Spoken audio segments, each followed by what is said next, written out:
Welcome back to the channel, everyone. If you are new to the channel, welcome.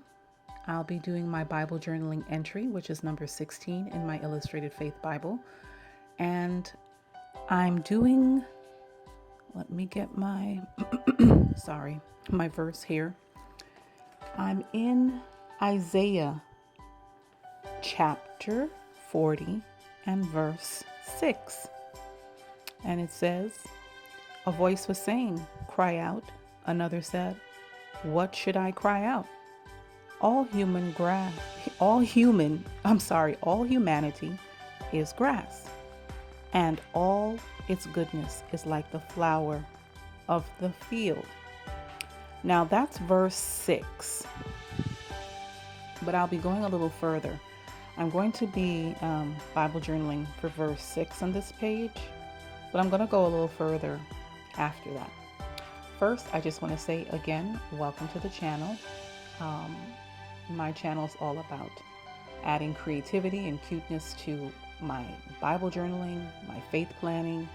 I love to decorative plan. So if those things interest you, then by all means, please subscribe. Also hit the notification bell. That way you don't miss any future videos.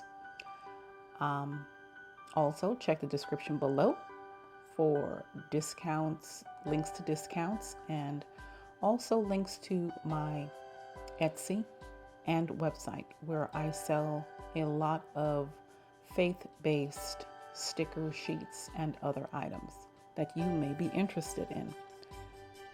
And let's get back to the Bible journaling. So as you can see, I'm watercoloring. I actually filmed this video, it was about 2 weeks ago, because it's dated October 24th, as you'll see at the end. But I was like, I don't know if I want to put this video up. But then I was like, you know what? It's really not about how it looks. It's about sharing what I got from the Word. It was my time in doing it, and the time I spent meditating on the Word and just communing with God.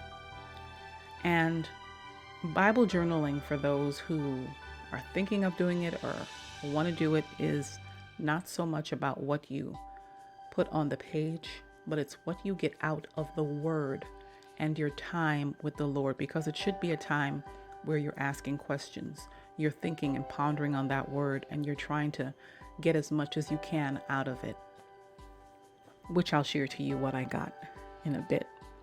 So don't be shy about doing Bible journaling. And I looked at this Bible. I actually, going to be candid, I picked it up and I'm like, what am I going to do with this Bible when I fill it all up? But then this was a part of your time with God, and it holds all the creativity that I expressed in the verses. So this is something to be handed down. This Bible, this is something to be handed down to the next generation, so they can see your creativity and they can see what you got from the Word, and maybe it'll even help them as well. So I'm enjoying my Bible. I have so many more pages to journal on, so I'm not worried about how it's going to turn out, because like I said, it's not about how it turns out. So I was just testing with the waters, doing this watercoloring. And I've watched Scribbling Grace here on YouTube, and she does just phenomenal watercoloring. And I'm like, and it, again, don't compare your skill to someone else's. I just went out there, put my feet in the water and tested it out and tried, and it's not looking too bad.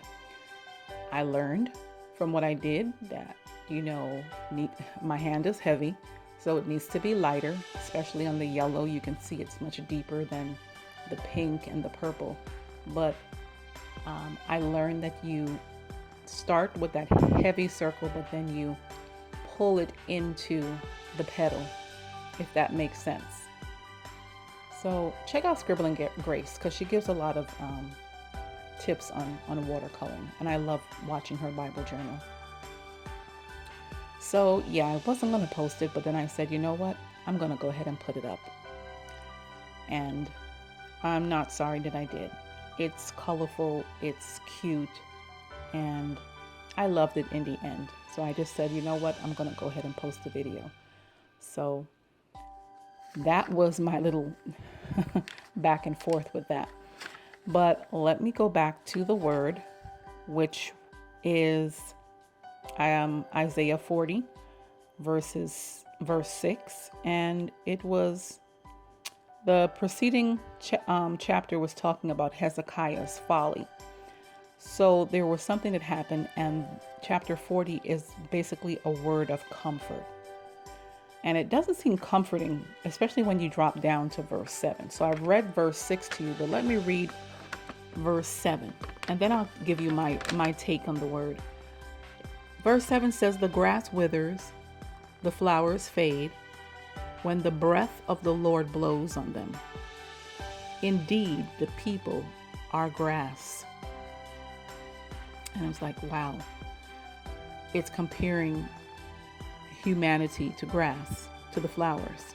They grow, they fade, and they can wither. And then I'm going to stop at 8. The grass withers, the flowers fade, but the word of our God remains forever. Now, our frailty as humans is undeniable, and it's something that we can't change. We age each day. We grow older each day. At some point, our lives come to an end. So the chapter is talking about our frailty. But when it talks about the goodness of God, it says that it is forever. And that is something that we should be happy in.